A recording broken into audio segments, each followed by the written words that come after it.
Hey there, firefighters. Welcome back to Priority Traffic Podcast, where we provide actionable advice, tools, and tips to help you become the best version of yourself that you can be.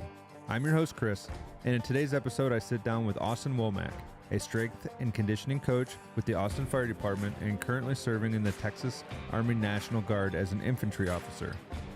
As a fitness consultant and owner of Rugged Athlete, Womack has dedicated his career to optimizing fitness for tactical athletes like you. Please join us as we dive into the concept of being a tactical athlete and what this may look like for you in your career. We're going to discuss key strategies to help you boost your performance, prevent injuries, and maintain your fitness as firefighters. So grab a cup of coffee and join us on this informative and engaging discussion. And while I have your attention, please, if you believe that first responder health and wellness is crucial to their success, click that like and subscribe button. Turn on your notifications so you can stay up to date on all the latest when it comes to wellness, performance, and personal growth. If any of this sounds valuable to you, please share it with your friends and your communities. And again, thanks for your support. Now enjoy the show.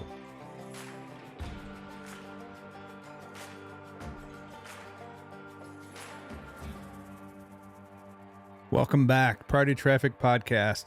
I'm Chris. Today I have with me Austin Womack. How you doing today, Austin? I'm good, Chris. Man, thank you so much for having me. I'm very excited to do the show. Absolutely. It's been a couple weeks in the planning. We've been playing tag over the social media platform. No big deal. Yeah. Like I said, I'm honored to have you here. I know we've talked off air a little bit. If you don't mind, give us a little bit of background about yourself. I know you've been through the ringer when it comes to some coaching stuff, and you've got quite the experience outside of like the tactical athlete realm. So yeah, give us a little update on how things are and how you got here. Yeah, sure. So I'll try to keep it sort of brief. My resume is kind of all over the place, but Sure. so right now I work for the Austin Fire Department here in Texas as a strength and conditioning coach, and I also serve in the Texas Army National Guard as an infantry officer. Prior to moving to Texas, I actually lived out in Oregon, where I did some wildland firefighting for a little bit, and then before that, my coaching career is kind of all over the place. Okay. Coached and mostly in the private sector, but also at the high school level and at the professional level with the Kansas City Royals for Really? 2 seasons with them. That's So kind of cool. been all over the place. Yeah. So so before we talk about the Royals, how did you get into the coaching realm? Honestly, I always wanted to be a coach. Yeah. I was a baseball player, like growing up, all the way through high school, all the way through college, Yeah, you and I played always for just assumed I was going to be a baseball coach. nice. So that was always kind of in my cards, I think. And then once I realized a strength and conditioning coach was a real, actual job, I was like, oh, well, I want to do that then. That it is quite the career. How do you like it so far? I love coaching. I love coaching and I love training. I fell in love with it early on. I mean, I'm talking like 13, 14 years old. Nice. Because I knew once I kind of had a dream, like, oh, I want to play college baseball. Right? I started going crazy and obsessed on how to achieve that. And I was always the smallest guy on every team I played on. So I knew the weight room is where I was going to make that dream come true. And so that's when I started diving into all sorts of strength training and sprinting and agility and all that kind of stuff because I wanted to, be a better baseball player. Sure. Did And that then did that that guide a just lot kind of of your turned into a schooling? career. It did, yeah. Once I learned, like, exercise science was a degree I could do. Yeah. It was a no brainer. That's it didn't feel like school as much as it felt like I was going to be researching this stuff on my own anyway, so I might as well take these Sure. classes. That's awesome. I can relate to that. The health and wellness stuff. Like it's not as much as school as it is like this is gonna help me and I'm really drawn to it. So I get that. Yeah. Hmm. That's awesome. So you in 2014 you went to college, you got your bachelor's in kinesiology. Yeah. What is kinesiology? It's just a big word that basically just means like the science of movement. Okay. So there's all kinds of. I mean, it's an umbrella term essentially. At least I think it is. Sure. So, taking classes like anatomy, physiology, Hmm. and biomechanics, and physics, and Yeah. chemistry, and all the nerdy science stuff that I Hmm. didn't do very good in, but all those, and also we learned a lot about physical education. So, like the Sure. pedagogy of physical education for, elementary school kids all the way up to high school kids. Okay. Did a lot of stuff like that. So Nice. it was all right. Excellent. And so from there, while you were in, well, you went to Hendrix College, correct? What state is that in? It's in Arkansas. For those of y'all that don't know where Hendrix College is, now you do. Um, it's not a very big school, so no one knows where that is. Fair enough. So you played baseball there for 4 years, correct? Yes, for 4 years. Awesome. And then you went on and you got your master's in exercise science, right? Yes, from Pittsburgh State University. Perfect. Do you think that getting that master's helped you dial in where you wanted to go specifically, or how did you figure that you maybe you didn't even know that you would end up working with firemen? Yeah, I don't know. The decision for me to get my master's Hmm. degree really came from, um, just to give you more context. Like after I graduated college and started my coaching career, immediately, Okay, nice. I was basically determined to just take my career as far as I could. I was obsessed, to be honest. That helps. Probably a little in an unhealthy way, Okay, but I was like, what can I do to move up the ladder and get this, dream job, or do all this cool stuff in coaching? And master's degree was kind of, it seemed like something that I just needed to do if I sure. wanted to reach my goals in my career. Hmm. It was just a stepping stone that there's kind of no other option. I kind of just had to do it. So I was like, all right, well, I'll get my master's degree then. Nice. And that come in handy right away out of the gate, you think? I want to give you the honest answer. Thank you. My master's degree wasn't that helpful at all, Okay, other than those two little letters behind my name. sure. Uh, I didn't really learn a whole lot. And uh, let me explain, because I don't want to just make that kind of statement and just blow past that. Fair enough. So this was 20, I guess 15 when I started my master's degree. Okay, And it was kind of right back when online degrees were starting to become a thing. sure. And I'm not trying to hate on Pittsburgh State University by any means, We love you, but I Pittsburgh. think they were they were in this kind of new program thing, and I Okay, think they were just trying to get students into the program. And so I remember when I reached out to them, I was like, "Hey, can I just give some information on the master's right, program?" The guy was like, okay, yeah, no, but what semester do you want to start? Do you want to start in the fall or spring?" right. It's like, don't I need a GRE test scores? Like, you're just gonna accept whoever. And so that's kind of how it went. And they just kind of like, yeah, come on and get a degree. Yeah, there you go. And so it was great. I did learn stuff. Let me be clear. I had a couple really solid classes in there that were challenging, and had to study and all that good stuff. Good. I did earn the degree, I think. But yeah, it was like one of those early online degrees where I think they're also still trying to find out how the whole online learning Sure. thing was going to go. At least that's how it seemed from a student perspective. Obviously, I didn't see behind the scenes stuff, so I'm kind of Right. making assumptions here.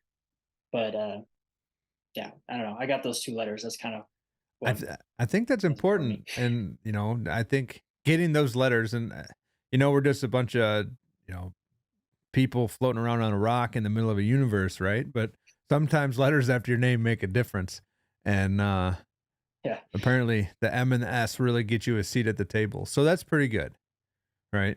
So yeah, that's true. you got your master's, and then did you go into the Army before you were, fighting, wildland stuff? Or how did that No, go? so I did Wildland in 2019, Yep. and then moved to Texas 2020, Okay. and then in 2021 is when I enlisted in the Texas Army National Guard. Gotcha. Okay, so you get in the how let's talk about the wildland stuff. That is Yeah, pretty impressive, man. And that's I know just from my structural background or, urban firefighting that it's not the same and the no, demands are way different. you talk about that? Yeah, absolutely. I think it's actually good timing. I don't know if you saw, but there was an article that just came out. I forget the website or who posted it, but Mhm. it was essentially quantifying the physical demands of wildland firefighters Oh, no, I haven't and seen that yet. talking about how they can burn between 4 or 5,000 calories a day, up to Ooh, 6,000 plus, which is like the same energy equivalent to like a Tour de France cyclist in a just a single day. wow. Which obviously those are two completely different things. Sure, The sure. point they're trying to make was they're they're both pretty hard, Energy and we expenditure. don't give we don't give firefighters enough credit sometimes that I could see that. or even understand how many calories they're burning, or how much water they have to consume on a shift and stuff like that. So Sure. um yeah, it was just interesting. And experiencing that firsthand, it was like reading through it, I was like, oh yeah, it was hard from what I remember. I do remember drinking well over 2 gallons of water a day, Wow.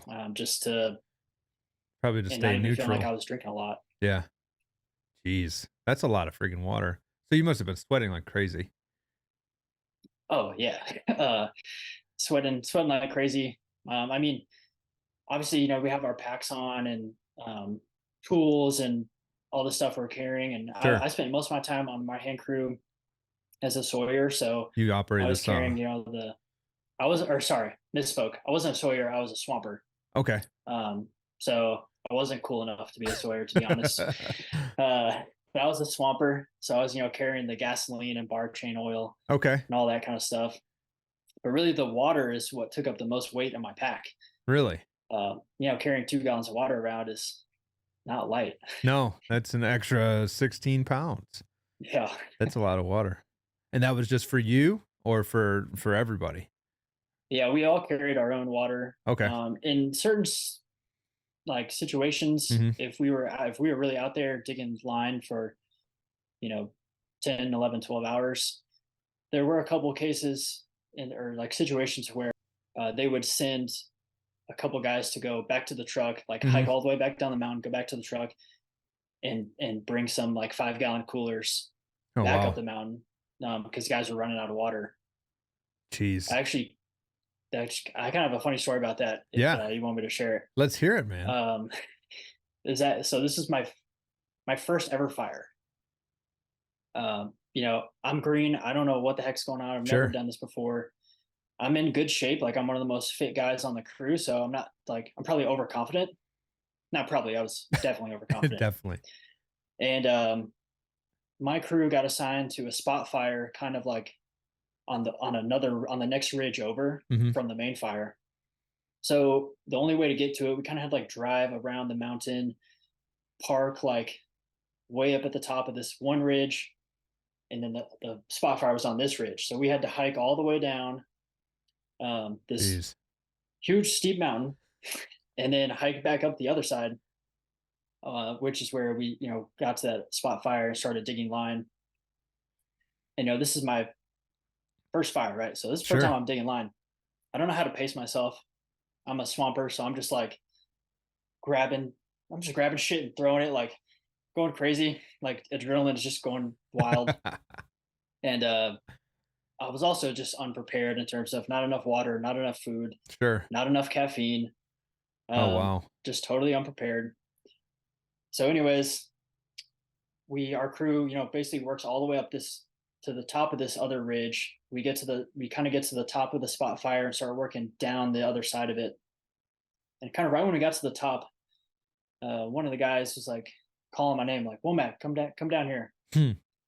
And so I pretty much hiked all the way back down our line towards there's a little draw at the bottom. Okay.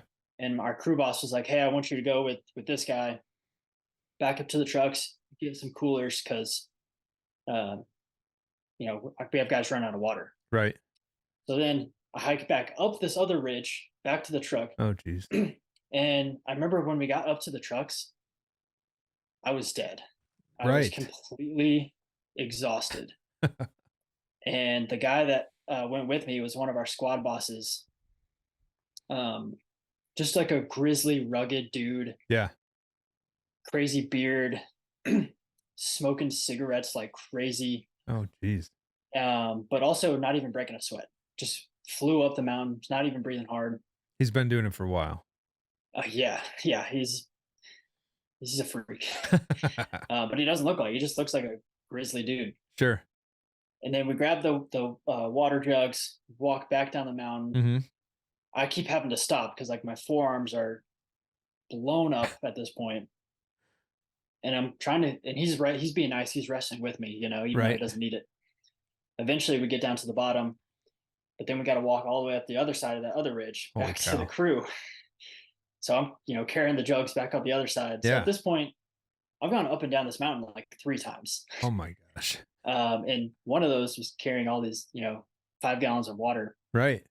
I also remember, this is another funny point. I'm walking behind this guy. He didn't switch hands once. Really? Like my forearms are blown up, not his. He's just walking so casually with it.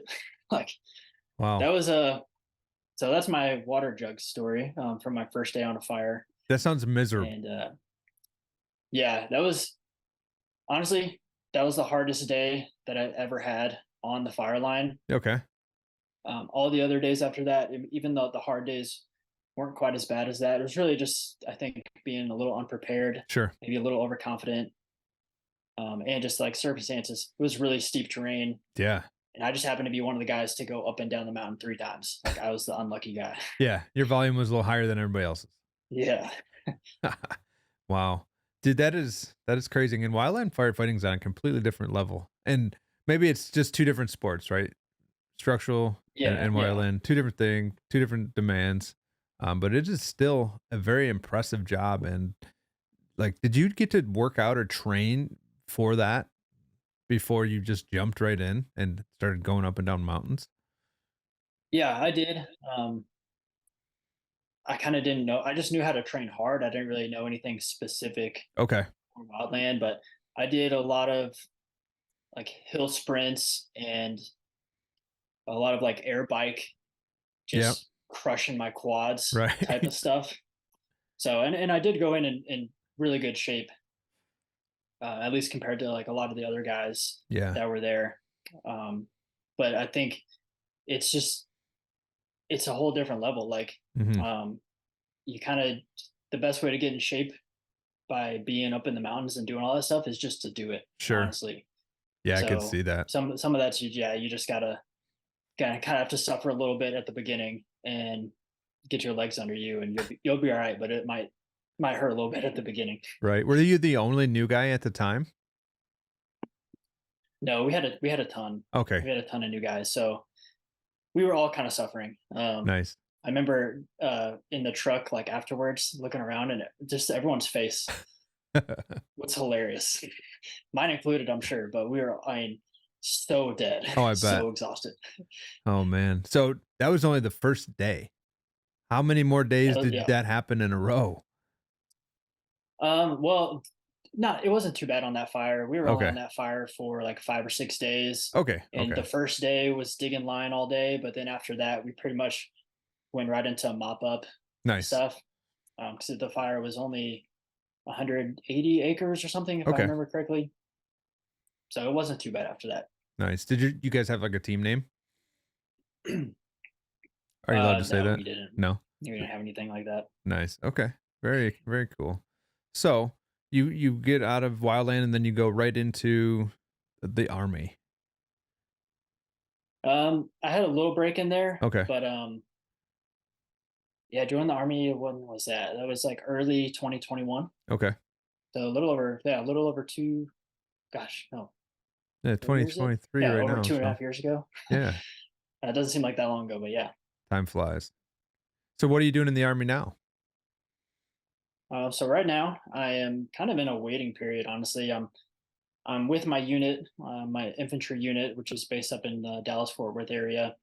But I'm waiting to go to my infantry. It's called IBOLIC, so Infantry Basic Officer Leadership Course. Oh, cool. I'll do that next year. It's like a 4.5 month course where Wow. just learn all infantry officer, basically how to do your job is Right. what it is. And then I should, after that, go to Ranger School and then Nice. airborne school after that. So we got a lot of Army schools next year. Heck yeah. So when you go to Ranger school, does that's going to make you Ranger certified, correct?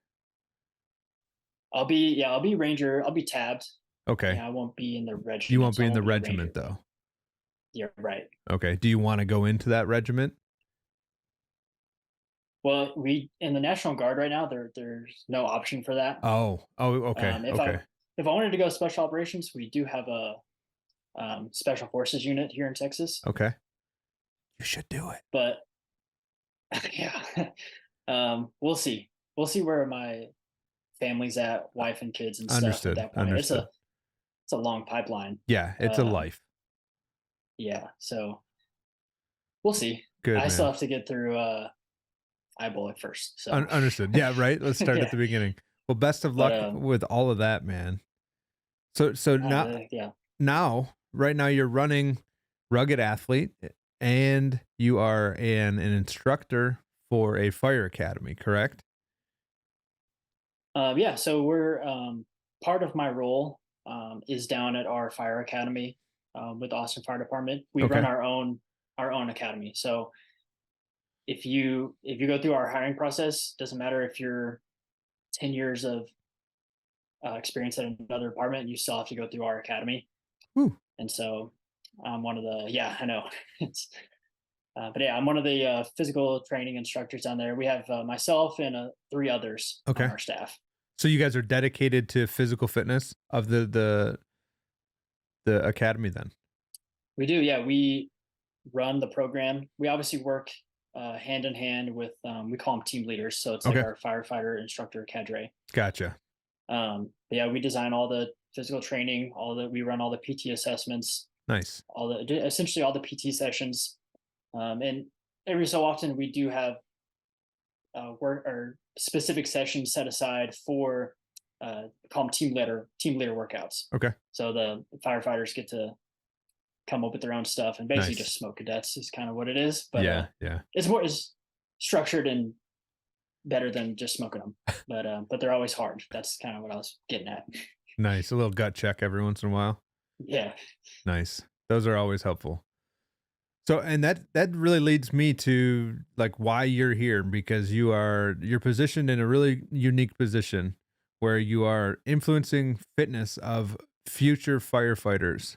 Um, Yeah. and you have a lot of credentialing and you're kind of running your own brand at the same time. And before we talk too much about the firefighter fitness, I did want to ask you about your experience with Murph. Like, Oh, so yeah. for anybody who doesn't know, Murph is a hero wad named after Mike Murphy and Operation Red Wings, if I'm correct. And there's a lot behind that story. So do yourself some research and go learn about Mike Murphy, and then get to work doing Murph workout, which is for time.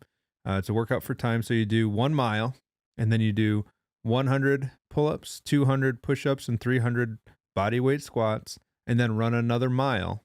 And this is all supposed to be done, or technically, with a body armor or weight vest weighing about 20 pounds or 14 pounds for women. And you just did this every day for 30 days in a row. 31 actually. Oh, sorry. 31. I stand corrected. Not to correct you, but No, it's fine. give me credit for that last day. Yes, of course. I'll give you credit for the Yeah. like extra days. It was a good challenge. It just so happened to also be the hottest month like in the history of Central Texas. Yeah, like 100 plus. So yeah, I think we're currently on, so it's August 10th right now when we're recording this. Yeah. We're almost 30 days straight of triple digit temperatures, Jeez. which is a record here. Yeah. And if you look at the forecast, like on your phone, it only shows 10 days. All 10 days are 100. Oh God. So we're gonna destroy this record. It's gonna be fun. That's gonna be interesting. Well, best of luck surviving that heat, because I'm in Michigan and it's like nice here. Man, all right, yep, I'm jealous. It's humid and sticky, but we'll get through it. So, anyways, back to Murph. So you did this 31 days, and this is not something that is this is a very difficult workout, especially if you're putting in some time to hurry through it, right? Tell me about that, man. Yeah. I'm impressed. Well, I guess I'll start off like why the heck I did it in the Yeah, first why in the place. world would you do Um, this? there's a couple of reasons. I mentioned I have some of these army schools coming up here next year, and Yep. so I did kind of treat this as my training for that. I wanted to challenge myself, um, my physical resiliency, my mental resiliency. I wanted to, and really just see like what my body could tolerate, see Sure. how resilient it really was, and Some you know, discipline I've, too. s- yeah, 100% discipline, and I'll get to this in a minute. But yeah, that was the biggest challenge of the whole thing. It wasn't necessarily physical; it was like the discipline of the consistency there. Sure. So those are the main reasons I decided to do it. And I've seen other people do it, and I Mhm. was like, oh, they can do it. I think I can make it and Sure. survive. And so I don't know. It was a lot of fun. I never really like dreaded doing it. There were a couple days where it was absolutely harder than other days, um, depending on really the weekends. Like the weekends are hard to get it in because Okay.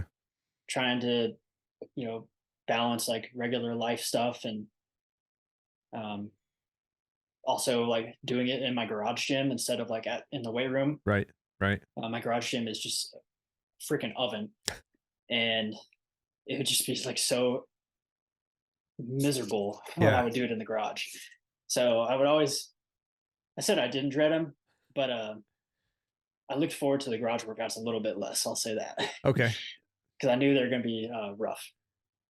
But all that being said, it wasn't as hard as it sounds. Okay. Like I know it does sound crazy, Yes. and it is in some ways. But I paced myself every day. Okay. There were only I think 3 or 4 days where I did it under an hour, and a couple of those were like 59 minutes, like Sure. barely under an hour. But you weren't trying to break a time record, right? On any of these days. No, I mean even if I wanted to, the cumulative stress of all of Yeah. it, I don't think I would have been able to Sure. because I did push myself on a couple of days. I think my best time was like 54 minutes, Okay. which I mean I'm very happy with that score. That's a really good Murph time. Yeah, but yeah, I wasn't trying to set any records. Right. It was more of a longevity challenge and like you mentioned, like a discipline Yeah. challenge. But it was achievable. I think really if anyone wants to try it, I think it's doable. Like if I can do it, I think a lot of people can do it. Perfect. So there you go, everybody. Get to work. Just do a 31 in a row. pick a day with like 30 days, like February or something. February leap year. Yeah. That's hilarious. So did you notice anything like coming out of those 30 days? How'd your body feel? How were you sleeping? Honestly, I felt good. Especially towards I think there was like day 23 or 24. Mm-hmm. Um, somewhere in that range, I had back to back days where I got under an hour Nice. and I didn't feel absolutely crushed. Okay. And that's when I was like, okay, I think I'm like my body's adapting to this. I think, yes, it's a lot of volume. Mm-hmm. Yes, I haven't taken a rest day in a while, True. but it's like my body just kind of got used to it. I got used to wearing the weight vest. I remember I did some warm up pull ups one day without the vest on, and I almost like hit my head on the ceiling. I went flying because I'd done 1,000 something pull ups with the vest on before that, Right. and it was crazy how fast I went. So Wow. yeah, my body adapted a lot. Heck yeah. How heavy was your vest? Um, I like that question because mine was actually 26 pounds. I had a I weighed feeling it it one looked day. heavy. Yeah, it's funny because I thought it was 20 pounds the whole time. I just kind of assumed, oh, it's 10-pound plates, Yeah. 20 pounds. And then I weighed it one day. I was like 26. It's like, oh wow, I've been doing extra credit this whole time Yeah, for no man. reason. Oh, geez. So that is, I have to admit, and I've done Murph. We do it every year. I don't do it more than once, but that is a really cool feat, and I give you a lot of credit for sticking through that. And it seems like when it comes to pacing, obviously you're not just doing it one time a year in memory. You're doing it. Your goal was 31 days, not just one time for as fast as you can. So slowing that Hmm. down makes a lot of sense, and getting Yeah. through each day rather than hurrying through the workout. So that's a good mindset to take if you know you've got 31 days of torture, one day at a time, but don't like don't try to sprint through any one day because getting it over with isn't really going to help. Yeah. And honestly, it was a really good learning moment that I think a lot of people could benefit from. And I relate it back to right before I joined the army Okay. and I started training, for basic training and all the army Sure. stuff. Um, as I mentioned, I came from a baseball background, Right. so first home to first is only 90 feet. That was like my max running distance right there. Sure. And so basically, what I'm trying to say is I am not a runner at all, Fair enough. and I was kind of scared going into the army. Like running is a big weakness of mine. I never do it. I kind of hate it. It's Sure. miserable. So I had to learn how to not hate it so much. And I remember when this is late 2020, early 2021. Sure. I'm starting to, train running, and I'm just like, go for a 2 mile run as hard as I can. Go for a 3 mile run as hard as I can. Ooh, Every run I did, it'd be as hard as I could go because I thought that's how you're supposed to get faster. okay. And I did get faster, but that's just because I went from never running to actually running a little bit. Right. And then I guess that was last year, so 2022, I ran my first marathon, Wow. and so I went through a whole training plan to prep for that. And I remember looking at the plan and seeing like 8 mile run, 12 mile run, 16 mile run. I was like, dude, what am I doing? Like this Right. is I can't run this far. But the only way that you can you can run that far is if you run slow. Yeah. Like if you try to sprint it, like you running 2 miles, you'll die. Absolutely. So I learned really like through that whole becoming a better runner and actually training for marathon and all that stuff. I really learned how to pace myself Okay. and learned how to take workouts with a low RPE, lower intensity, with the idea that I need to be able to train tomorrow and the next day and the next day, and still throw in some high intensity workouts in there, Sure. but not do that every day. Like flavor. Um, yeah, exactly. That's that's a really interesting concept, and I'm glad you bring that up because, and we'll talk about this shortly, but the tactical athlete, that's kind of like one of the hurdles that that the tactical athlete would face is that season isn't just a season. It's 25 years of Yeah, whatever, assuming you make it that long, right? So that being said, let's introduce this concept of the tactical athlete, and it's been talked about probably more recently, but it's been floating around the strength and conditioning world for a while. Some people think it's a thing, some people think it's a silly thing. Um, but would you mind giving your take on what the tactical athlete is and how we got to this new designation? yeah, absolutely. So I think you're seeing this a lot in the strength and conditioning industry. You're seeing a lot of coaches, I mean, myself included, go from a background of training at the college level, Hmm. professional level, and switch over to a lot of openings in the military, fire departments pouring more resources into this, law enforcement, same thing. Yep. So this kind of tactical subsection of strength and conditioning is growing really, really quickly, Yeah. and there's a lot of good things that are coming out of that. And I think one of the things is just this idea of training firefighters and military and all these kind of tactical athletes like athletes. Sure. Now, obviously, they are different. There's a lot of stuff that sport athletes do that tactical athletes don't really ever need to do. But I think in terms of just having a mindset that prioritizes health and wellness, Hmm. but also prioritizes performance Yep. from like an athlete standpoint, I think is really beneficial. I think where it can be troublesome is if it skews one like too far on one side or the other. Sure. So like all about performance and just again, kind of what we are talking about before, just intensity, intensity, intensity, and Right. all that. I think you can, the extremes on each side are bad. So that's when we're talking about tactical athletes, having that blend, I think can be a really good mindset. And really just kind of repeating myself, but It's okay. having a performance based mindset that prioritizes like overall wellness Sure. and recovery, and not just physical, but mental resiliency and nutrition and sleep and all that stuff. I Absolutely. think that's where firefighters can be massively impacted. And like you were mentioning a second ago, having a more robust 25-year career and going into retirement feeling good instead Yeah. of held together with bubble gum and duct tape and Right.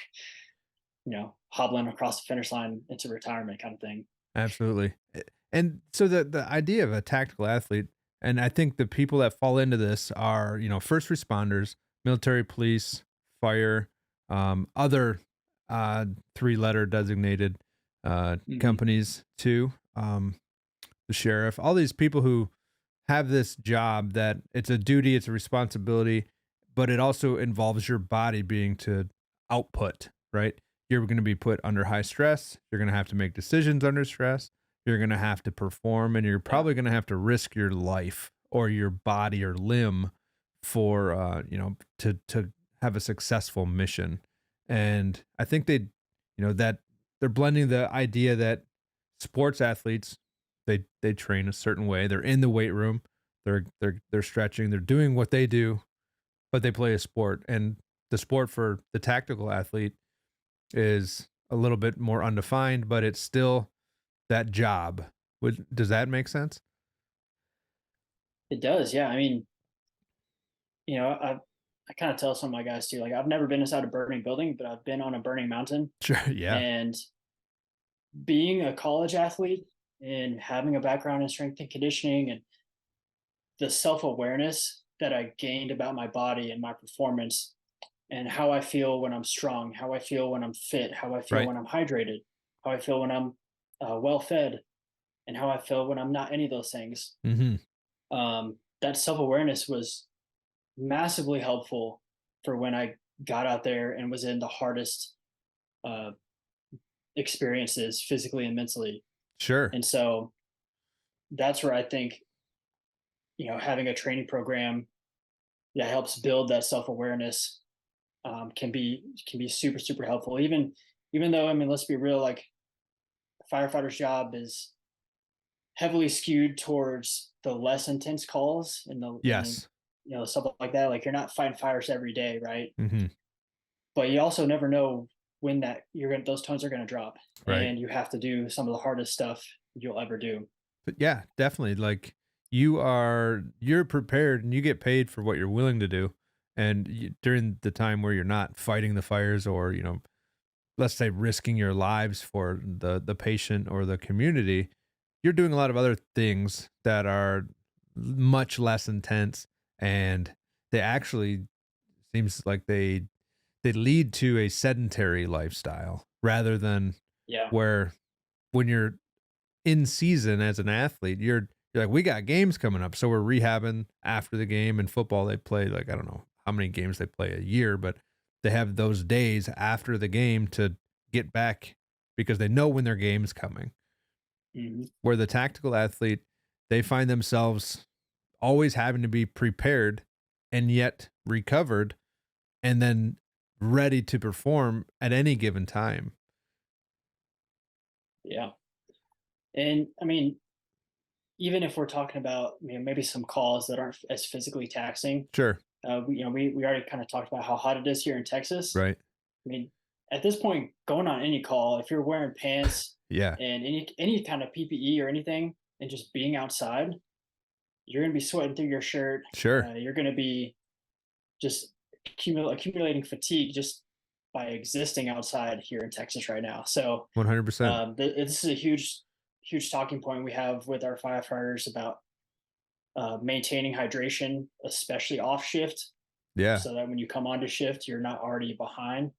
Let's hear it. And like we say like it's a 24/7 job. Mhm. Maintain your hydration. Treat it seriously because the last thing you want is to get that call and you're already behind. Now you're trying to play catch up when you're, I mean, in all your PPE and it's Yeah. 108 degrees outside. Oh, and you're also right next to fire. Like you're, Yeah. uh, That it's going to be tough to get through that. And then if you do, it's going to be tough to recover from that. For sure. Like you said, especially if you're already behind the 8 ball. If you haven't been hydrating for like, so we work 24/48, right? 24 hours on, 48 hours off. So I have a 3-day cycle, 1 work day, 2 days off.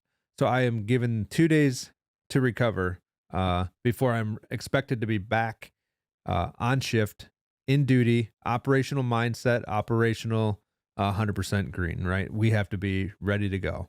So if you're 2% dehydrated, you're in trouble already and you just Yeah. got to work, right? And we know there's lifestyle choices that make people dehydrated in the morning because the night before was like the time to do the boat ride or whatever, Yeah. that stuff. So I think it's really important to touch on hydration from a academy standpoint, but even the guys coming on full time, right? Like drink half your body weight in ounces of water minimum, and then if you go sweat or you catch a Yeah. job, right? Like and that's a pretty basic formula, but I think hydration is so big, especially like you said with the PPE and the thermal insult that we could Yep. experience. And then not to say 100 degrees in Texas, right? A house fire in Texas with all that gear, whew, you're probably gonna need to go out of service for a little bit. Yeah. I mean, to be honest, like right now we're stretched pretty thin because we have some brush fires all over the Yeah, city. So we have and even outside of our city, counties around us, we're sending resources to them, and yeah, it's kind of like they come back from their or have their days off, and then they're just going like right back out. right. So yeah, I have to That's stay on top of it. you definitely do. Um, so now we have an idea of what that tactical athlete uh looks like, right? There's no game time. It's anytime. You got to be ready all the time. You got to stay fit. So you have to balance recovery and fitness, which is a real challenge. What about how would a firefighter go about maybe assessing where they are? Like let's just say like they're ready to get back into fighting shape, and they're like, well, it's time for me to hit the bricks. What's a good way to start assessing where they need to start, or what does that look like? I mean, I think the best place to start if you're talking about physical assessments Yeah. would be assessing cardiovascular fitness. Okay. Um, there's so much out there talking about how um, cardiovascular disease and just line of duty deaths are related to those types of issues. Yeah. And so I think figuring out where you stand from a cardiovascular standpoint is the main priority, or should be the main priority. Okay. There's a lot of different ways to test that. We do a submax treadmill test as our kind of annual medical assessment Okay. with AFD. But there are so many ways to do it. A 2,000-meter row for time, Sure. Yeah. um, That's a brutal. mile and a half run for time. For people that are more into running. Sure. But anything that's cardio wise should be prioritized. Okay. And then I think right after that would be, well, I'll just kind of tell you what we do. Yeah. So Let's hear what you do. um, we test muscular endurance, the infamous 80 beats per minute metronome push-ups. That's a fast Um, per minute too. yeah, I mean it's fast, but it's slow at the same time. It's one of those Yeah. annoying speeds Okay. where you want to go faster, but also if you went slower, it would help you. So Right. um, it's a good test. I think 40 push-ups with the 80 beats per minute is a good kind of number to get to, depending on no matter what age you are. So with the beep test, you have a candidate get down and you start this timer, and every second or every it's going to be 80 beats per minute, so a little quicker than every second. Yeah. A tone will go off and that person's expected to perform a push-up. Is that right? So it's every time you hear a beep, either you're like locking out full extension at the top, or you're at the bottom. We have Oh, a 5-inch prop, and our standard is or I believe it might even be WFI standard okay. is chin has to touch the box. So every Gotcha. time it beeps, either chin touches or elbows lock out. Okay. So it's top and bottom. So beep, beep. Yes, yeah. Okay. Got it. Thank you for It'd be clarifying. easier to demonstrate, but Yeah. I'll throw a I already worked video out in today, on so the I can't. I'll throw a video in and give everybody an idea of what that looks like. Yeah. Perfect. So So we do what did that. they do next? Yep. We also do grip strength test. We use a dynamometer Okay. and capture that on both sides. And then we also do a side plank test on both sides Okay. to measure core stability. And to be honest, it also measures give a fuck. Right. Yeah, Yeah, for how sure. many times we see people quit early on that because it's just uncomfortable is most of the times. So Little grit I test. think it's a good test. Yeah. Someone told me recently, like it's one of those tests where there's nowhere to hide. You Right. know, Right. if you want to quit, then you just drop, and then you just get a bad time. So nowhere to hide. Hmm. So is that all you guys do for your cadets then? That's all we do actually for our incumbents. We do a Okay. few more tests for our cadets. We also, what do? We do inverted rows. So Okay. same 80 beats per minute with the inverted row. Gotcha. We test some other things too. We test vertical jump. We Okay. test some mobility, really just to capture some of that data. Nice. I mentioned mile and a half. We test mile and a half with all of our cadets. We also have what we call a cadet fitness test. Okay. It's essentially a fight gone bad CrossFit workout. Could you explain Um, to what that is? absolutely. So we kind of changed it slightly from the actual CrossFit version. Sure. So it's not that, but it's similar movements. The exercises are push press with a 65 pounds, Okay. um, kettlebell deadlift high pull with 53 pounds, I'm pretty sure. Step ups to, I think, an 18-inch box, and then rows for calories, and Okay. then wall ball with a 20-pound medicine ball. And that's at 10 So foot, it's, right? yes, yeah, Okay. 10-foot target. So it's 60 minutes. Oh, wow.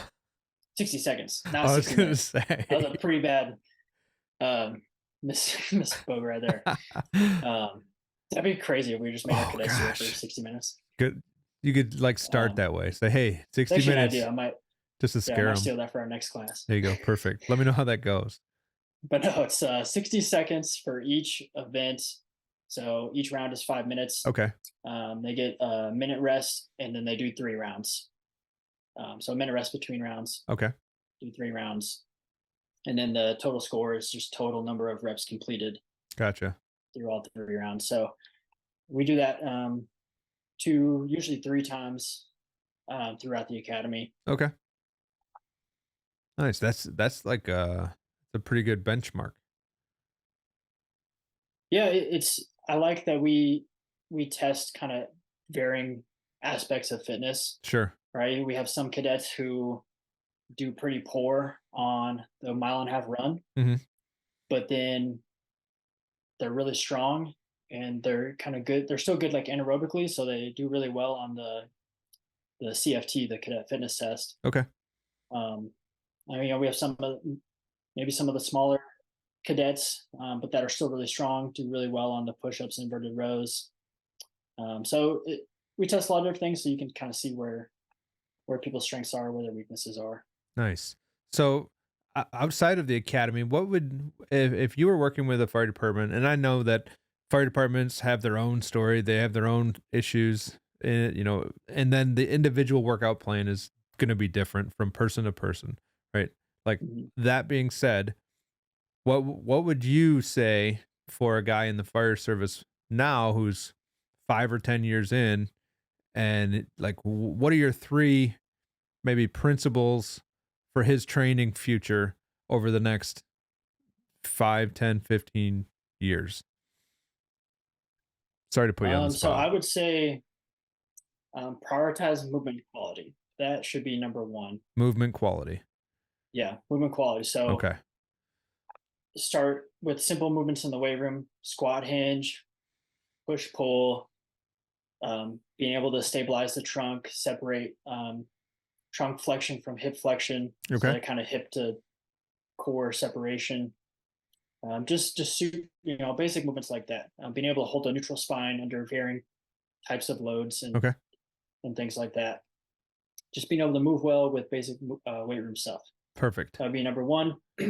Number two would be to build the engine. So Yeah. both aerobic engine and anaerobic engine. Can And can you give me a little bit, not necessarily too sciency, but just touch on those two uh specific instances, aerobic versus anaerobic? yeah, um, absolutely. So yeah, I'll make it too sciencey. But yeah, so I'm you sure have you could. your aerobic. I like to when I think of aerobic, I think of running. I Me think of too. like slow running, right? I think it's an easy kind of connection to make. Yeah. Whereas when I think of anaerobic, I think of like uh, either like sprints or like crushing a rower like really fast, like Okay. max row for 500 meters or something like that. Gotcha. So different intensity levels is kind of, I think, the easiest way to think about it. Got it. And I think where people gravitate towards is more the anaerobic stuff. It's more bang for your buck, right? You do more work in less time, so Right. that's good, right? T- That is good. it is good. But if that's all you do, then you're missing a huge component of cardiovascular fitness, Yeah. and that's that more aerobic piece. And so there's so many benefits to slowing down some of the intensity, but increasing the duration. Okay. And it doesn't have to be running, even though that's probably the easiest one to do. Right. But you can do, I mean, burpees, Oh, slow slow burpees for 20 minutes. It's not very fun. I I've was done it gonna before. say, said no one ever. But like that's kind of the point I'm making, right? Yeah. Is Yeah. we think of burpees, we think intense, we think Yeah. Go, go, go. we hate them. Yeah, Yep. stupid. But if you just slow down, they're not bad. Yeah, they've They're been not as popping hard. up on like all the social media. Like these guys are like hitting themselves in the chest and the guts, and then they like go down and do a push up, and it's like, wow, these burpees are interesting. Yeah. Um, yeah, that's a firefighter workout right there. Yeah. Not just kidding. But yeah, that's the main Okay. right there. So point number two, aerobic and anaerobic, So just hitting get conditioning some. from different Okay. levels. So real Now, quick, sorry. yeah, go ahead. How much time, like, how much weekly, or how much? Where does our balance lie? Like, is it a 90-minute run plus a 20-minute, or is 20 minutes too long for anaerobic? Are we talking like 3 minutes? What do you think? Just a So when ballpark. you're talking anaerobic, you're really talking, um, just a few minutes. Okay. Um, I forget what the textbooks say. I think it's like 4 to 5 minutes. Sure. Um, but if you're talking, if we want to go into energy systems, you're using all Ooh. your energy systems. Yeah. Um, you know, it's not as compartmentalized as the textbooks kind of make it sound. Right. Even if you're doing short, high intensity stuff, you're still working your aerobic system to an extent. It's just not your primary source of energy production. Gotcha. But like finding that balance of do some stuff that's really short in duration, but really, really high intensity, do some stuff that's kind of in the middle, do some stuff that is on the other end in terms of balancing all that out. I think a lot of that is determined by the individual. So where are your strengths, where are your weaknesses? Sure. Like for me, I kind of gave my example earlier about how like I was a baseball player, I was a sprinter.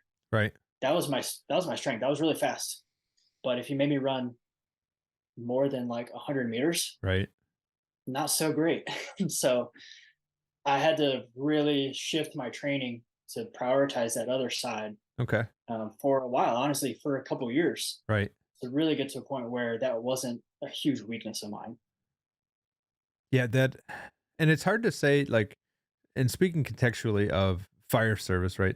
There's there's times where you're gonna need that aerobic base or that long-term ability to keep moving 90 minutes with gear on. And then there's gonna be times where you're gonna need to push hard for 3, 5 minutes. And I think, like you were saying, a good balance is really good there.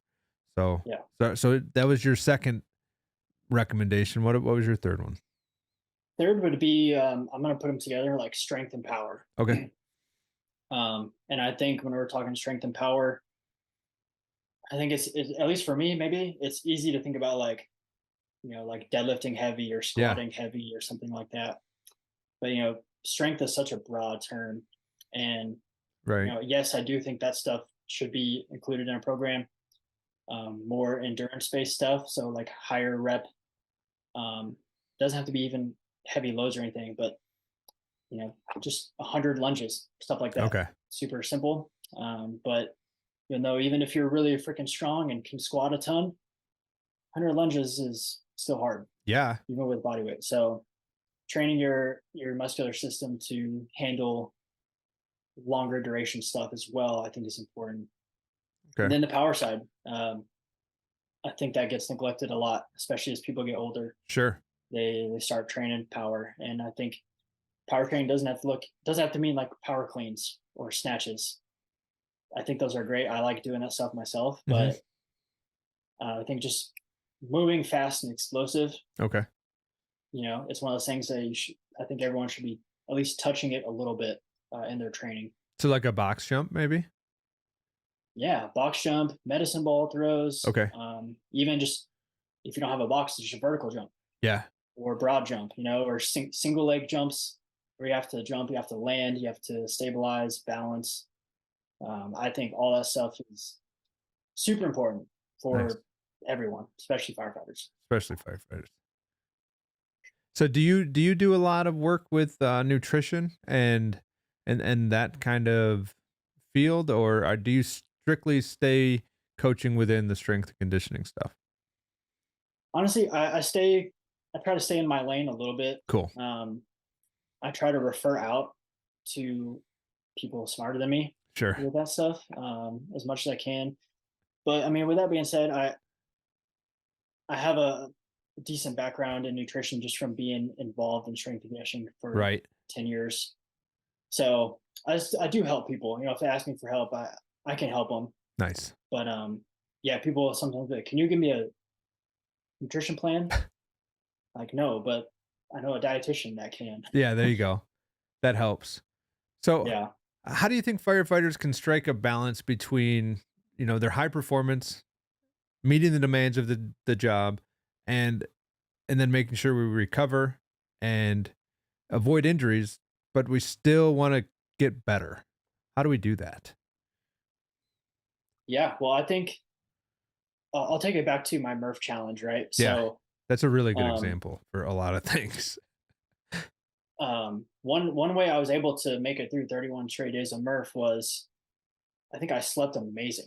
Part Yeah. of that was I was pretty tired by the end of the day, but my sleep was really really good. It was high quality. Okay. I was hydrating extremely well. I mean, it was so hot that that kind of took care of itself because I was always thirsty, Sure. right? But it was a priority. I stayed on top of it. To be honest, my nutrition probably wasn't as good as it should have been. Okay. But that was before Murph too. That Right. wasn't just a Murph thing. And it's still after Murph. So Hey, yeah, consistency. yeah, right, yeah. Um, but what did help a lot was, before my training sessions, after my training sessions, I was very particular on, making sure I was getting enough calories, getting enough macronutrients to fuel all the calories and all the stuff that I was about to burn and all the work I was about to do. Okay, so like So nutrition timing. yeah, like just making sure, really calories was the biggest thing. Making Okay. sure I'm like getting enough calories to just fuel because I was burning so many Right. every single day. Yeah. I wasn't having a day where I could just kind of rest on the couch and just kind of consume. I was all constantly consuming, burning, consuming and burning Right. for 31 days. Did you lose weight?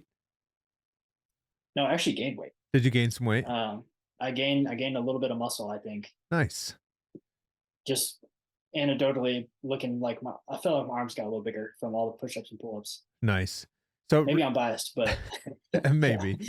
Did you like, so this is a topic that I won't stray too far from your answer, but do you track like your workouts? Like I think tracking is one of the key elements of making progress in any realm that really gets overlooked. You're like, "Oh, I'm just going to do some squats today." Like, but I don't know why or how many. Yeah. Um, I would say yes and no. I'm not like crazy about it, but I do like I write up kind of my own programs, Okay. and I'm not as crazy as I used to be. Like when I played baseball and Sure. was more obsessed. Like, if a day just happens to be crazy and I don't get this lift in that I had planned, just shift it to the left and try to get it in later. But Nice. um, yeah, having a plan and then tracking progress. I mean, it's so simple, Right. and it makes such a big impact. But it's also hard, if that makes sense. Like it's so easy Oh, to do, but yeah. it's feels like so much work when it's really not. Yeah, that is true. And I personally know that when I'm tracking, things start trending in the right direction. But if I'm not tracking, then I'm just like kind of floating around in the shallow end a little bit. Yeah. So, anyways, back to the question. The finding the balance. How do we find that balance over that long term? And you were talking that Murph really helped you find this recovery, hard work balance. hmm I think it's a lot of it. To be honest, it comes down to just priorities, Yeah. and that was one thing. That was the biggest challenge from doing Murph every day. It Hmm. was it was not the actual workout. It was some of those days I had to really cram it in, and I had to shift things around, and I had to really stay on top of stuff like my job. I had to stay on Right. top of stuff around the house because I knew, this is I want to do Murph every day. This is something I want to do. Hmm. So if I want to make this happen, I have to take care of all this other stuff. And actually, it was interesting. I found myself I was so much more productive than I was before, and it was because I knew I had to be. I didn't really have a choice Hmm. because I decided I'm doing an hour long plus workout every day, no questions, no exceptions, and it really forced me to prioritize not only that but everything else that was affected by that, That makes sense. and it made a huge impact on not just my workouts but my productivity with everything else too. Nice. That makes sense. And you had to you made time for that workout because it was priority. You made time. You didn't find time. You didn't hope there would be time. You made the time. I think that's important. And that's Yeah, an important factor that firemen in general, but most people who want to be healthy, you have to make time for these things that they're not going to just yeah. fall into place. But in regards to making time, what is something that this experience with Murph made you realize? Well, I realized that it's worth it. Like that challenge, I mean, it was hard. It Right. would have been easier to not do it and do other stuff, right? Like my knees are still a little sore from it, and getting back into running and getting back into lifting with barbells the last week and a half has been a challenge because it's like I didn't do that stuff for a month or Yeah. so. So even coming out of it, I was in really good shape from doing Murph every day, but it was still a challenge to like do some of this other stuff that I hadn't been doing. But it was worth it.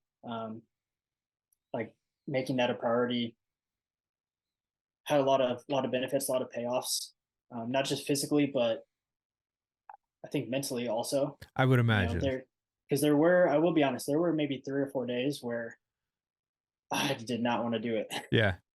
It's the last thing I wanted to do, and like I would push it off for a couple hours, which only made it worse because like now I'm doing it in the afternoon and Right. it's even hotter. And you're dreading it.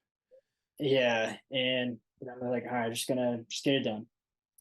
And the first mile was always rough, Yeah. really rough. Then once it started rolling, it was like not as bad. Nice. I just had to get started. I just had to get that first mile done and start on the reps, Yeah. and then it was fine. Just get into it. It was just getting started was sometimes the hardest part. Sure. So speaking of getting started, did you warm up and cool down? Like that is something that you read a lot about and a lot of people really, really recommend, but is it something you did? No. Not pretty much never, honestly. Yeah. Why do we not warm up? I kind of treated the first mile as my warm up. Okay. Yeah, that makes sense. I mean, I was running 11-minute, 12-minute miles Right. pretty much every time. So I was going slow. Yeah. So that first mile was kind of the warm up, and then the first, 30 to 40 reps, I also kind of was like, just kind of Moving, warming up the body, sure, going slow, getting the blood flowing more, and then I would start, kind of getting into it a little bit more. Right on. How did you partition it? Oh, I'm sorry. Oh no, that's a good question. So I kind of found a good routine where I would do 20 rounds, 5 pull-ups, 10 push-ups, 15 squats, and just do like I said, 20 rounds of that. And doing a round every 2 minutes was kind of my sweet spot. Nice. Like I think that would usually put me around like an hour and 3 minutes, hour and 4 minutes of total time. Nice. But for the last day, I did it unpartitioned, so straight 100 pull-ups first, then 200, and that was pretty hard. That was miserable. Were you prepared for that? Like, obviously, you've accumulated 30 days prior to this. You've been doing push-ups all month.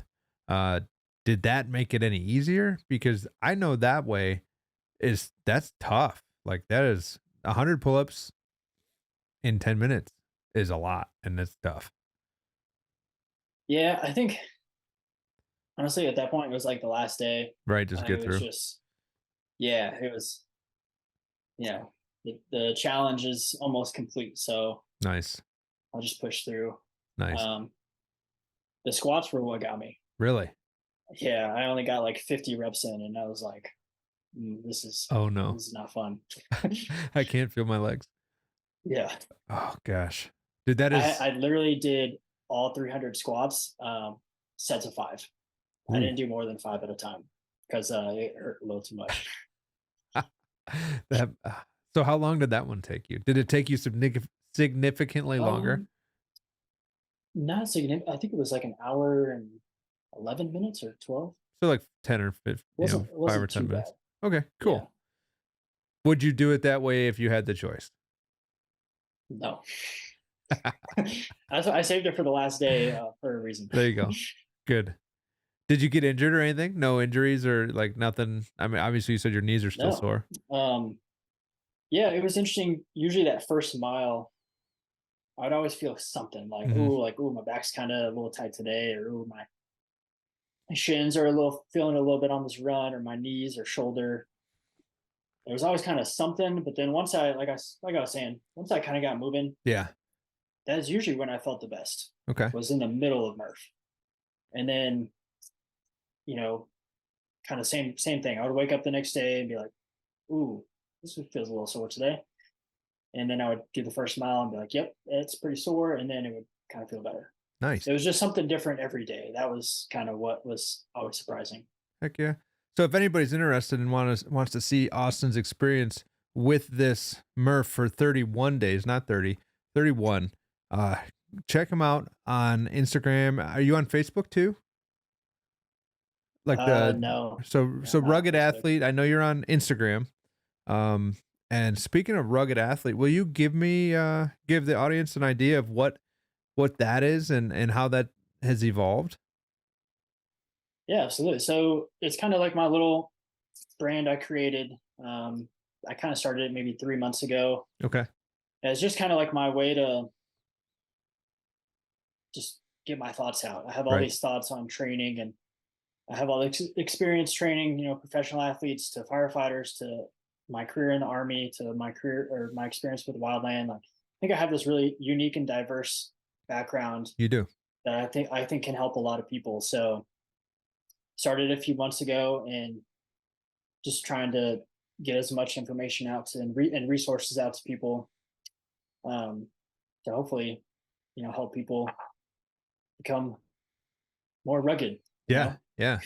And I mean, you got to be rugged to go up and down a mountain with water and stuff like Yeah, 6 times, which yeah, that I tip my hat to you because that is that's a different game. It's a different animal, and I get it, but that it still takes perseverance and a lot of hard work.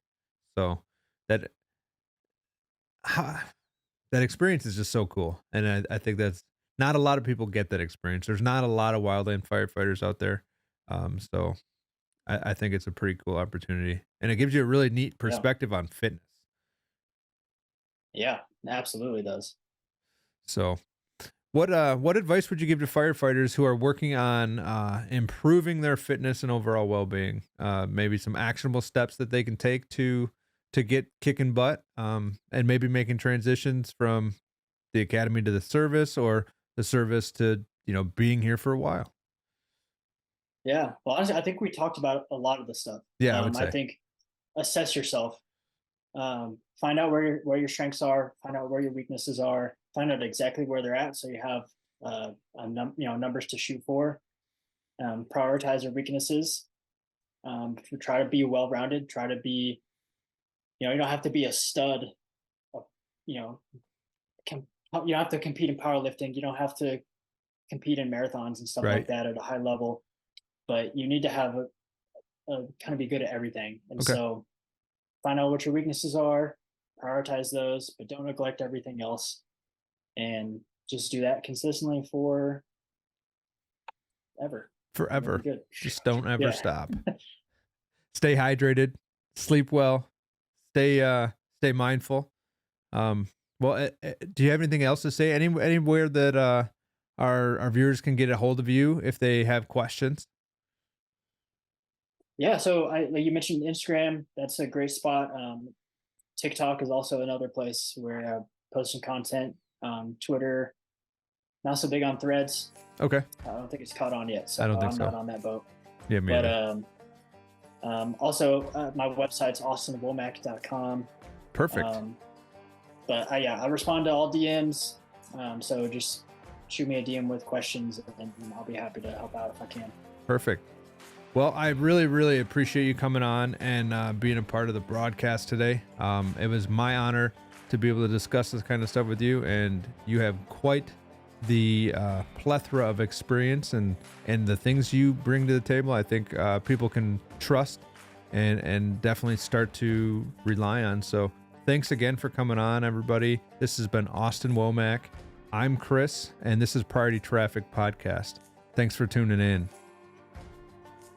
Well, that's it for today's episode of Priority Traffic Podcast, where we learned practical tips for firefighter fitness from the expert Austin Womack. Remember, fitness and well-being are important aspects of firefighting, and it all starts with taking care of your physical and mental health. Be sure to follow us on all our social media platforms, including Instagram, Facebook, YouTube, And you can find me on my personal LinkedIn page as well for more inspiring content and to stay in the loop about upcoming episodes. Thank you for joining us today, and we'll see you next week.